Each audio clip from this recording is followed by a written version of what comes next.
Understanding is the first important step in clearing up the mystery of depersonalization.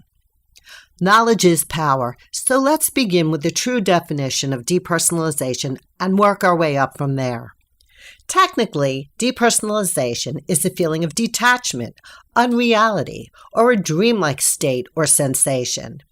Many refer to it as disassociation.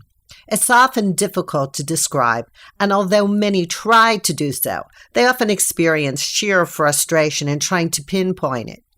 Many claim it feels as if they are watching themselves, or a hyper-awareness of one's own actions and reactions. I can remember experiencing this as a child and trying to voice my concern about it to my parents. They looked at me quizzically and took me to the family doctor for a checkup. Naturally, he found nothing, and it passed on its own. The reason for this is because I hadn't learned how to worry about it yet. Children have that distinct advantage.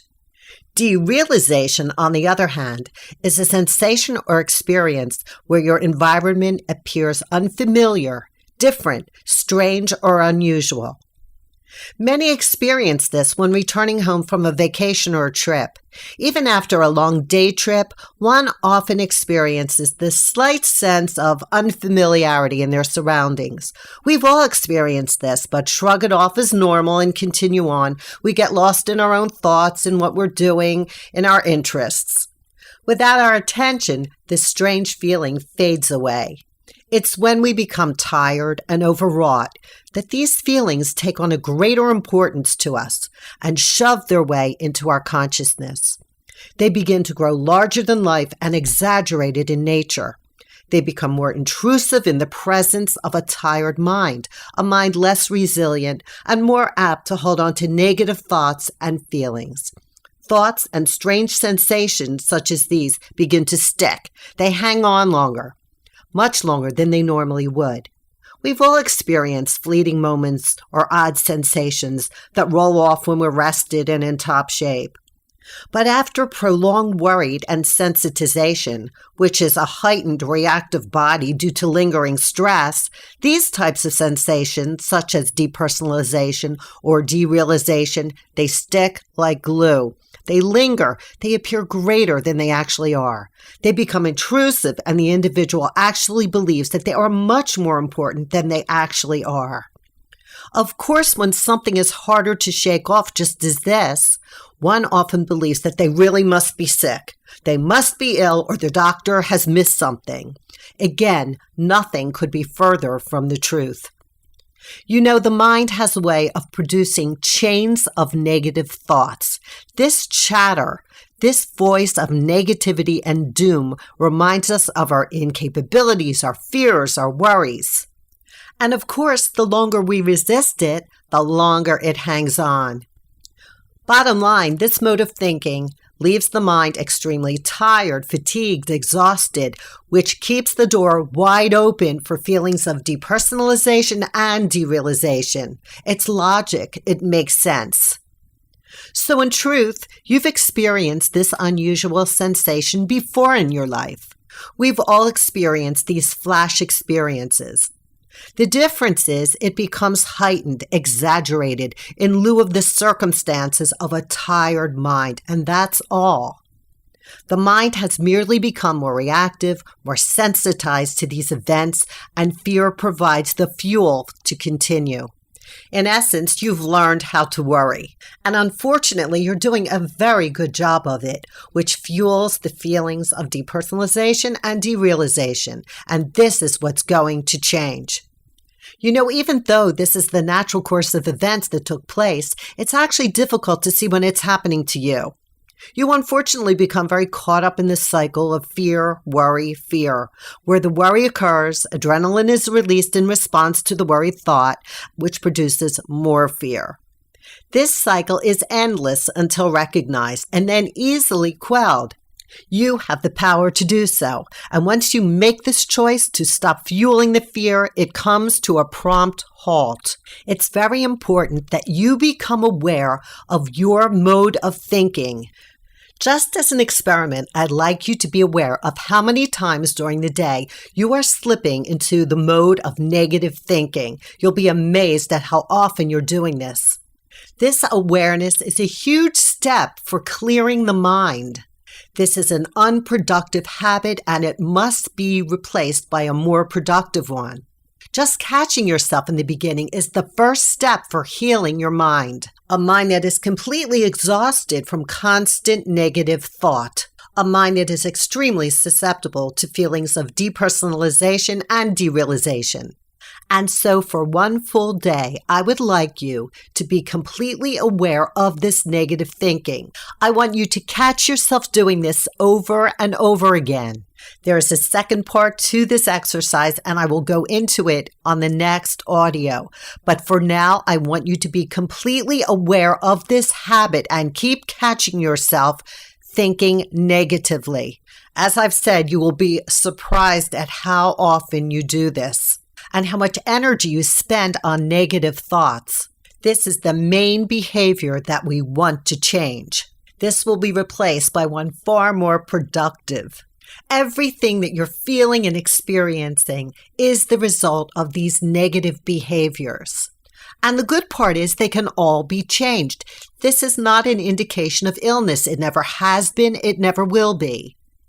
Even though the symptoms and the pattern of depersonalization feel so uncomfortable and they're upsetting and frustrating, it means very little. It cannot harm your mind or your body. It's just one of those experiences that has a bark larger than its bite. I was devastated and shocked in the beginning when I didn't understand depersonalization, just like everyone else. But that all changed when I finally did begin to understand it. It all began to make sense, and I realized that there really is a way past it. It was a great relief to find out this is just a negative behavior, nothing more. I think the word temporary is the word that describes it best. It's temporary until you learn to shut down the constant chatter of the mind. It's a great relief, and the best part of all is that you are able to accomplish this yourself without medication or deep analysis. You are at the helm here, and it's up to you to gain control back. As I've said before, it doesn't matter how frustrated and confused you might feel at this moment or how long you've been experiencing these sensations of depersonalization. This means nothing.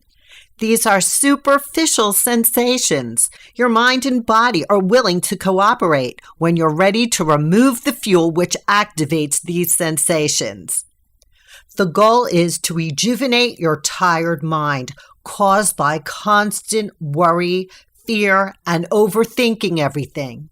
You know, it's interesting to note that we usually go through the day on cruise control as far as the mind is concerned. We notice the furniture in our home or office without taking time to think deeply about it. We see the dog snoozing in the corner without thinking too deeply about him or her.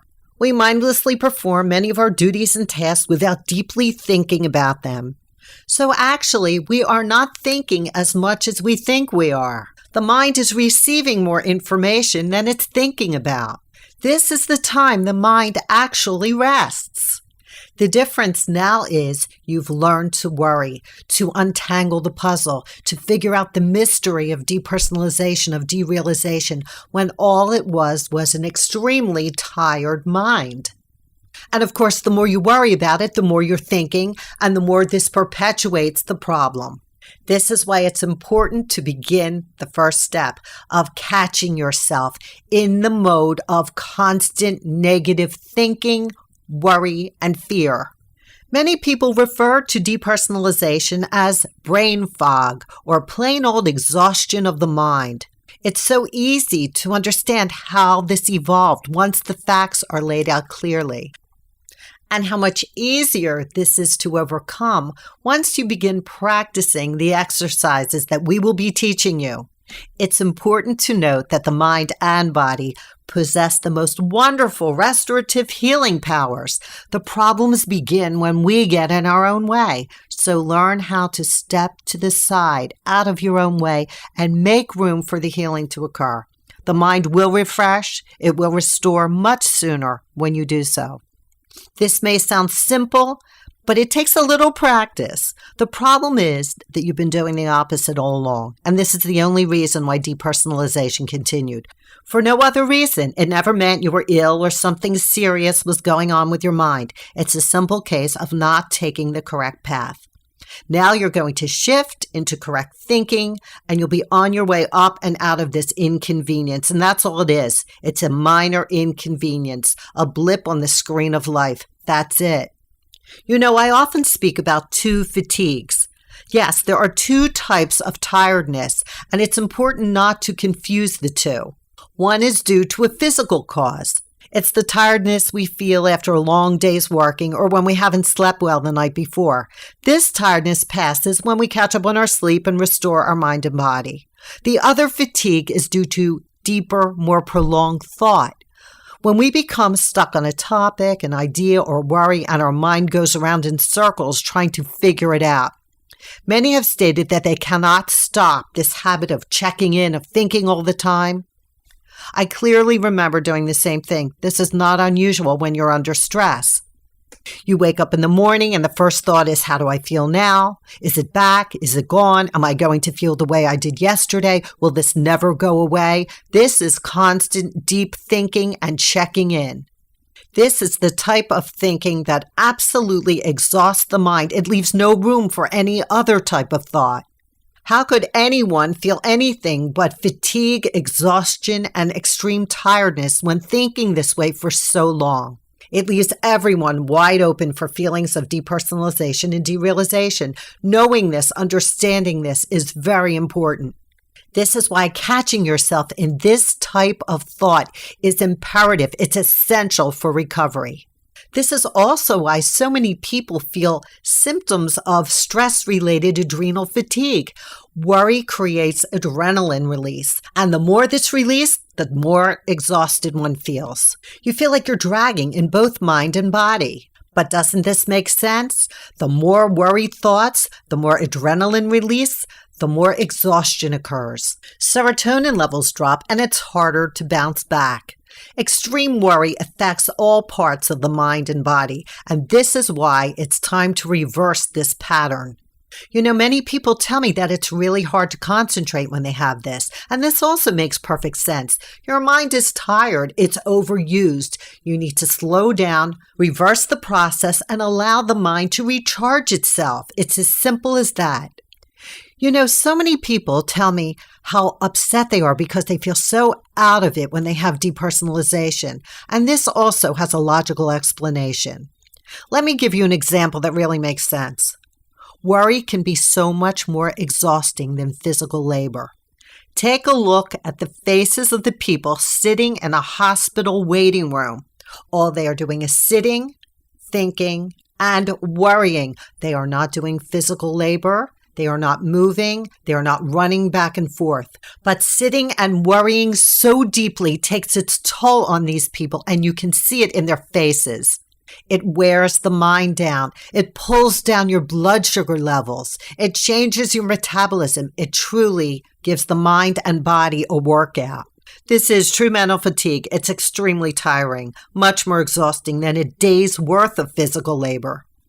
Those of us who have to travel on vacation or take long trips by car or train or plane also understand that degree of fatigue. Sitting still for just an hour is enough to promote an overwhelming exhaustion that often can't compare to a normal day of walking and bustling around.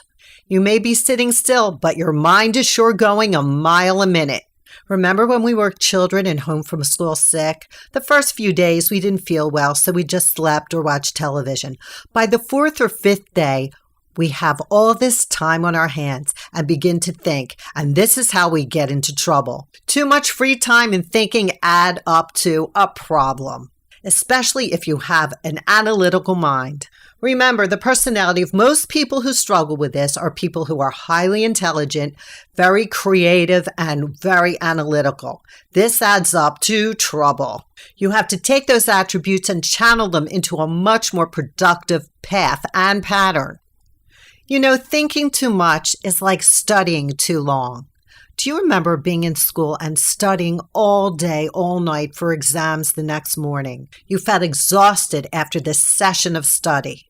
Well, studying is thinking. It's deep thinking. And that's what you've been doing in essence. You've been studying, but not for exams. You've been studying yourself. And let me tell you, that also pulls down your energy. It's time to recognize these habits and change them. I repeat, catch yourself thinking, worrying deeply, and recognize this pattern.